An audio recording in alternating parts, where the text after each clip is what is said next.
talking about that teacher who is literally buying school supplies and lunch for the kids that are coming to her class, even though there's no budget that given to her to help her do this, right? People like that are the ones who develop the foundation. That's what I'm saying, right? The foundation is a type of spiritual integrity that just really doesn't work well for weak, unfocused people.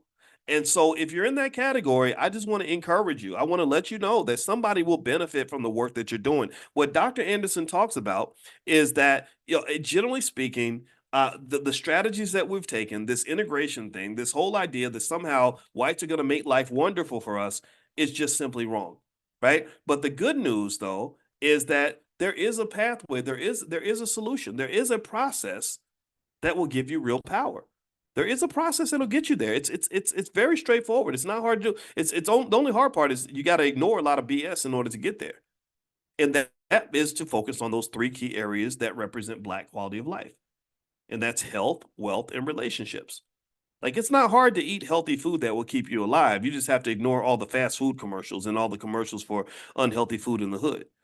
It's not hard to be physically and mentally healthy. You just have to have a commitment to little things like healing psychologically, so you can actually show up as a better loved one and a better father and a better than your father was, or a better mother than your mother was, or a partner for your spouse or whatever, so you can maintain that family integrity, right? So that requires you to heal in a world where nobody believes in healing. People just walk around crazy, blind, deaf, dumb, and stupid, and don't feel that they have to fix anything because they think the problem was always with everybody else.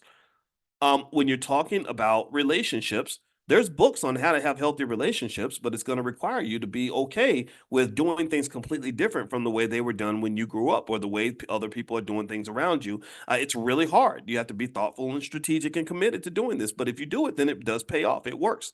You can be a healthy Black person with great relationships, but you have to be able to walk away from the culture.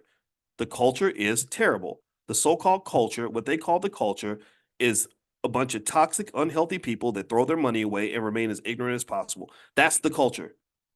That is not something on any level that anybody should embrace, in my opinion. Wealth is super easy. Wealth is the easiest part. I showed y'all things like the $5 a day plan. It's easy for me to put that together as a finance professor.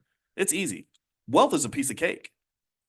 It's easy. It's not some magic trick that's hidden away in some secret books on top of a mountain. It's not some stuff that people. Give me 1 second. Somebody's bringing my food. Hold on for 1 second. Don't go anywhere. How you doing, sir? Thank you. Now y'all know I'm about to go because I just got my Chinese food. So let so so let me go ahead and tell myself to stop talking so much because I don't want my food to get cold. But wealth is easy. Well, wealth is so easy. Every morning when we do our financial consciousness training, I explain to you there's three ways that people get rich in America. It's stock market investing, real estate investing, and entrepreneurship. So if I want my children to be wealthy, I'm gonna make sure that they understand stock market investing as well as they understand how to play basketball. They're gonna understand real estate investing as well as they know how to play football, and they're gonna understand starting businesses as much as they understand twerking. Right? Because we spend a lot of time learning basketball, football, and twerking, but we don't spend any time learning how to actually build wealth and protect that wealth. That's very straightforward. So the answers are easy. Black power is a piece of freaking cake. I really believe that. And maybe I'm saying it because I'm a 52-year-old college professor who's been thinking about this for a long time, right? Maybe at 25, it was elusive, it was confusing. And the reason it was confusing was because I was distracted by a lot of very bad ideas.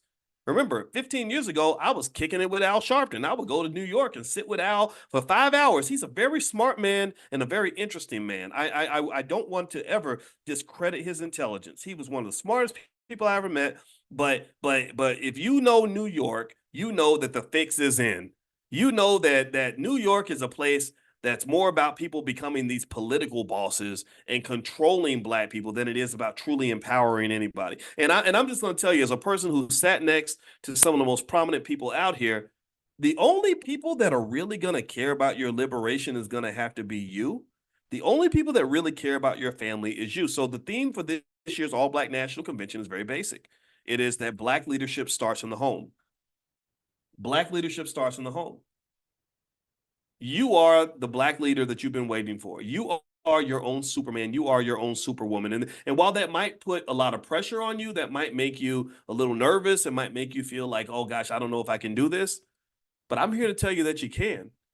And so when you're looking for your black leader, and I'll be happy to be a guide, I can be one of your advisors, right? And I'm honored to have that role. And I'm going to do my best in that capacity. And I'll share with you what I know. But I'm telling you, I really believe that the only group that's really going to have your family's self-interest at heart to the core is going to be you. So look in that mirror and find that black leader you're looking for.